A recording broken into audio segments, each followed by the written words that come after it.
What's up, fam? I'm Milton from TeamFFLEX. You're on my show I do every Monday for you called Protein Power. And on this show, we talk about everything from dieting, contest prep, fat loss, nutrition, everything that you basically want to know about getting results with your nutrition side of things. Today, we're going to dive into bikini competitor body fat percentage. This is something I've been getting asked more recently, and I've also been getting asked my entire damn career what the ideal bikini competitor body fat percentage actually is. Today, I'm gonna break it down for you. Please do me a favor, subscribe to this channel and then share out this video. I'm Milton from TeamFFLEX. You are on Protein Power.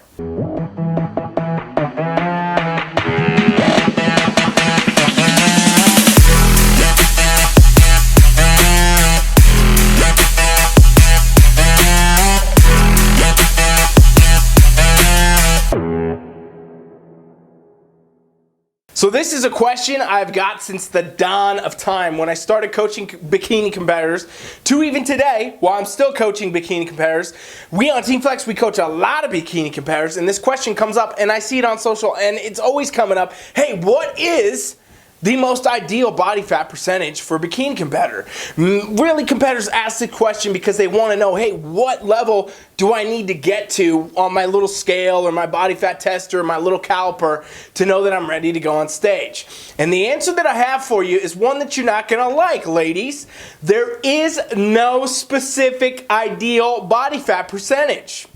Let me say it one more time. There is no specific ideal body fat percentage, and I'm going to tell you why, and then I'm going to tell you why these tracking and these mechanisms like this are not always something you should put so much weight into. So first things first, understand this. There are 0 judges in the NPC and the IFBB that are going to take a body fat reading on you, period, on your show day. It's just not going to happen. It will never happen. You're never going to, in other words, be judged by your body fat percentage. So in a lot of ways, when you sit there and you're worried about it, it's a wrong metric from the start from what's actually happening at the judging table. Judges are always looking for this. Do you fit the criteria of the division?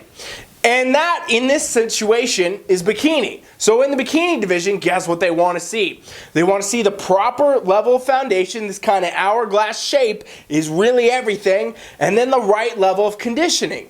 Notice how they don't say, we need to see you at 13, 15, 5% body fat. That's not a thing. That's not in the criteria, and it's also not judged. When you step out on stage in your bikini against your class and during your individual routine, what they're looking at is those things I just said. What is your foundation of muscle? Do you have the right shape, size, symmetry, and proportion? Are you at the correct level of conditioning? And then they roll into how's your presentation, how is your posing, how's your hair, your makeup, is your suit here, blah, blah, blah. They got to look at all these things. And that is how they decide your placing in a bikini competition.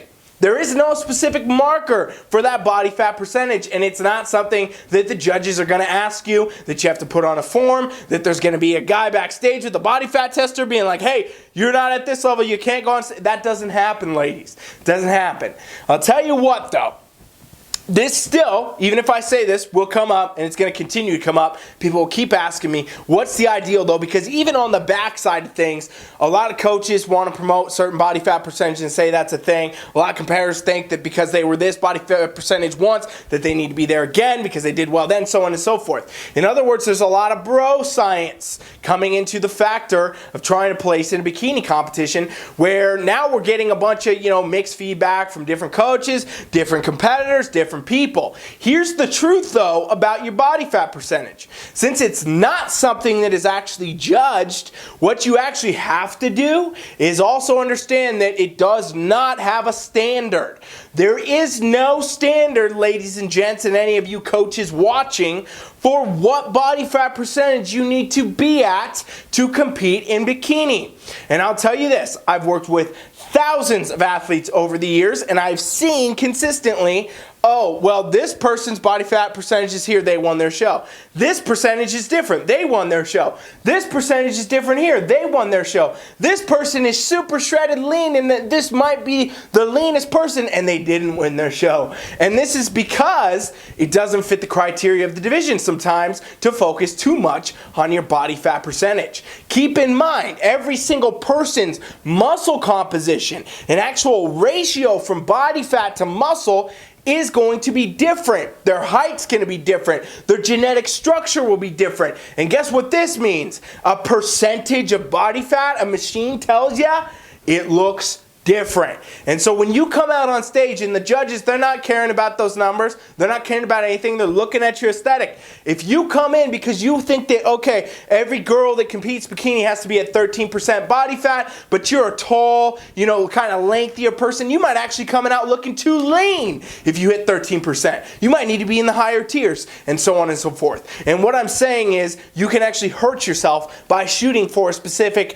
percentage over your actual aesthetic on stage. 1, 2, 3.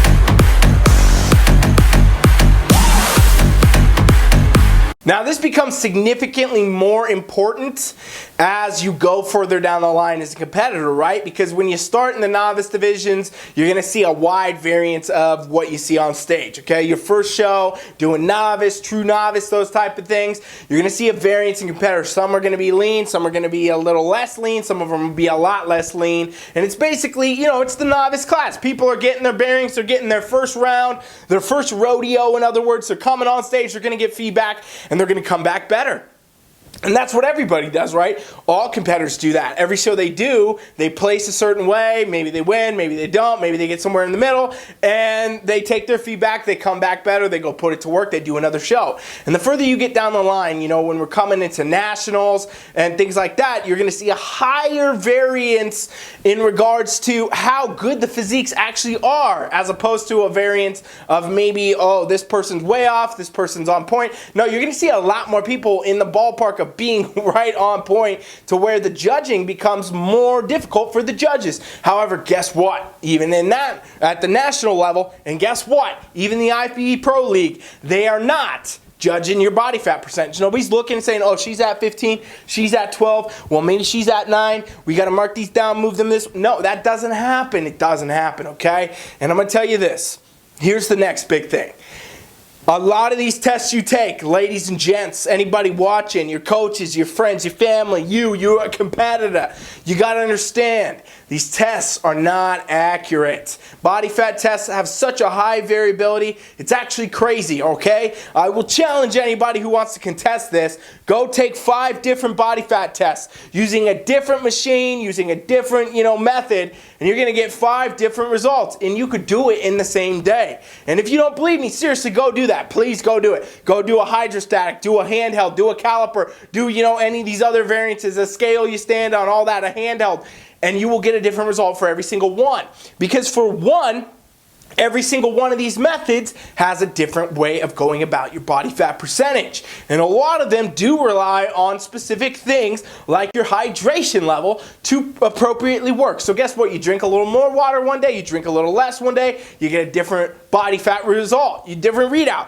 I've actually done experiments years ago when I was really trying to figure all this stuff out, where I would purposely wake up in the morning, take a body fat percentage after not drinking water at night, and then an hour later after I drank, a quarter gallon of water or something, test it again. Dramatically different results just because of the hydration level. And every scale these days, everybody steps on it, it tells you your body fat percentage. It's not accurate. I want to really bring this up that it's really not accurate. Probably the most accurate version of body fat testing we know about today is hydrostatic testing, and that's hard to do. There's other very accurate tests that you would have to go to a clinic to get. It's not ones you're doing at home on your scale, stepping on things, doing a caliper even, or holding. All these have user error for one, and then they just have a variability. There is no 100% accurate way to track body fat in today's world. Nothing 100%. These are all best guess estimations when it gives you a percentage, okay? And that's what you have to understand. understand out the gate. Another reason it's not really the best idea to pay so much attention, put so much weight into some dang percentage on a machine or a caliper or anything else. It's not necessarily accurate, and it's not always going to reflect accurately, okay? You hear about competitors, you know, they'll post on their Instagram, oh, I'm at 5-6% and I'm a bikini competitor. No, you're not. Nope, that's some type of error you got going on tracking wise. You know, your machine's off. I don't know what the hell you think you're talking about. 5-6% as a female bikini competitor, there's no way you would ever place a show in your life because you would be way too lean. We're talking, that's like bodybuilder level lean, and if you know anything about the sport of bikini, you cannot be too lean, otherwise you will score down. It doesn't fit the criteria of the division. So anybody out there saying that, you know, it's crazy, we see a wide variance of things. I've had clients tell me they're at 9% body fat and things, and I know they're not, and I'm telling them, hey, you know what, honestly, don't put so much weight into that word. We still got work to do because I'm looking at your pictures, I'm looking at the rest of your check-ins. It's not telling the same story as this machine or this number on the scale. So understand that. All these body fat tests, best guess estimations. They're a best guess. They're not 100% concrete, and they're not always going to give you a concrete result. In fact, they probably never will, okay? So how do you use these things? Well, for one, I would tell you, I wouldn't even worry about it. As a coach, I'm very rarely ever looking at anybody's percentages that they enter or anything like that. I let my clients track it. I let my athletes track it. Yeah, absolutely, because they want to. It's cool. We got a good feature in our coaching app where you can see your progression. That's awesome. So let them track it. But I'm never in my mind ever once to this day, thousands of athletes and clients over the years, I've never looked at a body fat percentage and said, oh, I better change things. Never done that. What I've always done is look at the aesthetic, look at the athlete, look at their check-ins, look at their pictures, look at their measurements. What am I seeing? What are the judges going to look for? And what are they going to want to see? And it never comes down to a percentage. It also never comes down to a stage weight. It never comes down to any of those things. What happens when you step on stage is you're getting judged on how you look, and that's what you need to understand. That's what really got to hammer home in you. If you do want to use body fat tests and things like that, the best way to do it is to pick one, no matter what it is. If you got a little handheld you bought on Amazon, good for you. You got a little caliper that you think you're an expert at, good for you. If you got a little scale you step on, good for you. But what you got to do is stick to one, and then test only, every now and then, every 2 weeks, every month, whatever, and don't pay attention to the fluctuations, okay? So if it says you're up in body fat, well, all right, cool, I'll check it again in 2 weeks. If it says you're down, all right, cool, I'll check it again in 2 weeks. And over time, a span of like 8, 12, 16 weeks, look at the trends, because it's going to go like this. Your body fat test graph will go like this. It's going to be up, down. It's going to say all variants of things. What matters is the trajectory. In other words, if you're trying to lose body fat and it's going like this, that's fine as long as it ends up lower, right? Because that means at the end of the day, yeah, we don't know your exact percentage, but we know you're losing body fat. And if the trajectory, in other words, is going up the whole time, well, you know what? Guess what? Sorry, you might be gaining weight instead. But the point is, you can't look at any one marker and know the whole story. You got to look at the time plot. The dots won't connect until you look back. So you got to give enough time, 8, 12, 16 weeks before you can really make big, major jump changes, assessments based on that. And again, honestly, I would tell you, don't even do it. Don't even pay that much attention to it. You're going to know, your coach, if you got a good coach, they're going to know how you look, if you look right, if you're at the right body fat, if you're at the right look to go on stage or not. That's going to happen aesthetically. And the crazy thing is there is no one number. There is no one metric. You should not shoot for some pro you watched on Instagram, their body fat percentage they post about. Don't shoot for that. There is no standard. And I want to make sure y'all understand that, all right? So I hope that all of you out here watching today, you got something out of this. Hopefully some bikini competitors watching. This kind of correlates over into every division, honestly. They're not testing your body fat. But the point is, overall, you got to understand, hey, it's almost a worthless thing to pay attention to. It's just another number that people let rule them. And in reality, it's about your aesthetic. It's about your look. That's what the judges want to see. That's what they want to judge you on stage. And that's how you're going to win your shows. Go get a pro card. Do all these things. It doesn't come down to numbers on a scale or metrics on a calculator or, any of these body fat tests, anything like that. It just doesn't come down to that, okay? What comes down to it is if you have the right right programming, the right approach, the right presentation, the right stuff that's going to get you to that day where you bring what the division is looking for. And so with that, I hope you guys got something out of this. Maybe some coaches watching, whatever. Anybody that needs help figuring out how to train for bikini, you want to understand this kind of stuff more, this video was maybe helpful to you, go to my website right now, TeamFFLEX.com. Subscribe to the free trial. It's a pop-up. It'll come right at you. Put your email in. That is an automatic invitation to our VIP private coaching app. This is where we train all of our athletes. Nobody gets access to this unless you're an athlete or you're on the trial. And that's the way it works. We don't have it for free for anybody. It is out there for only our athletes and you on the trial. And we're going to let you try it free for the next 7 days. And when you get in there, it's pretty cool because we're going to work with you one-on-one to build you some custom workouts, show you a little bit about it, talk with you about your physique, assessments, things like that. We do the whole experience, the same stuff we do for our clients for you, free for the next 7 days. We treat you just like a client. It is an opportunity you simply don't want to miss out on if you're serious about being your best competitor. It's absolutely free, no obligation. Why wouldn't you do it? So you should do it. TeamFFLEX.com. Subscribe to that box and I'll see you on the other side. Thank you for watching Protein Power. I'm Ryan Milton from TeamFFLEX. See you tomorrow for the Iron Palace. Coach Try is out.